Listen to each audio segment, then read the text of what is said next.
fame. Did you enjoy? You are still very famous. Do you enjoy being famous?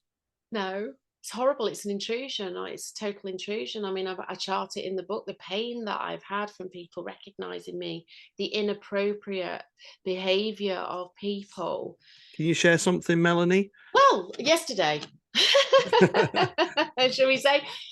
Yesterday, I went out with a friend who I haven't been out with for ages, and she got me out to have a coffee because I'm quite agoraphobic at the moment. And when the press attack me, I feel like I might get attacked in the street. So it's a real struggle for me to get out. So a friend came to pick me up, took me for a coffee. When I was leaving the cafe, some guy said something to me at the top of his voice, so inappropriate, so loud, so not anything, that it was just bizarre.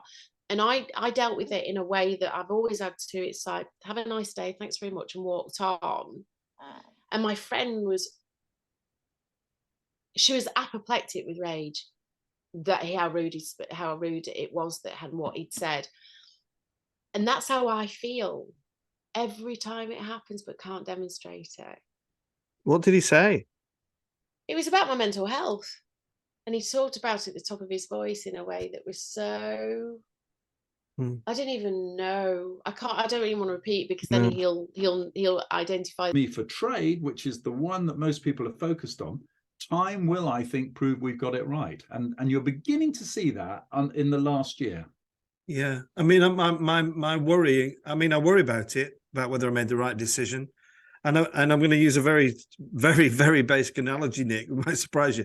Through the jar of a jar of Robertson's marmalade, which is my favourite breakfast accompaniment, and I paid £2.30 for a jar of Robertson's marmalade last week, and I couldn't believe that. I pay it because I love it, but I couldn't believe how expensive it was, and I came away thinking, is this because of Brexit? Is this because of Ukraine?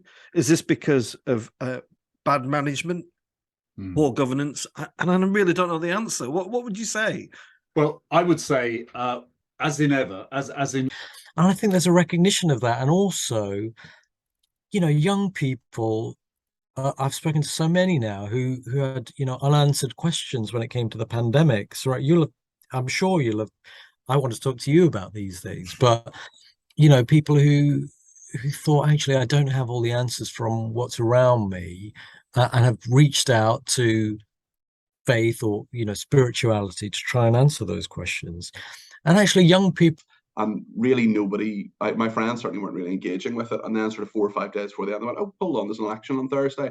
And that really changed their minds. And Tony Blair said in his book, A Journey, he said that the hardest thing for any practicing politician to remember, and this is true of political journalists as well, is that most people, most days of the week, don't give politics a second thought.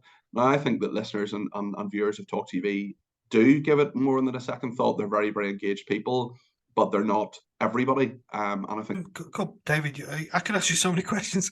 Let's talk about. I want to bring the church in a little bit, if that's all right, because you are an openly gay man, and I'm part of Inclusive Church, and the church has been in the news in the last week because of this failure, in my view, to legitimize and legalize gay marriage.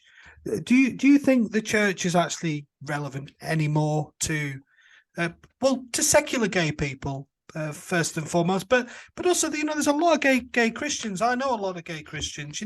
What's your take on it, David, in terms of the church and as an institution and its role in society now? Well, I'm a Christian. I was brought up, I was served as an altar boy in a Church of England church. I sang in the choir. It was very much part of my life. And I feel very abandoned by the Church of England. I think it is a terrible institution.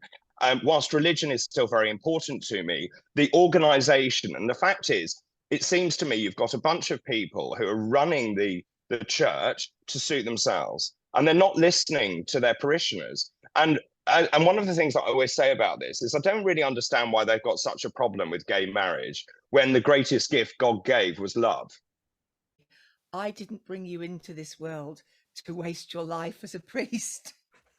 And so, oh my word, gosh. And then, of course, as I grew up, I became more aware of my, shall we say, conflicts of gender identity or sexuality.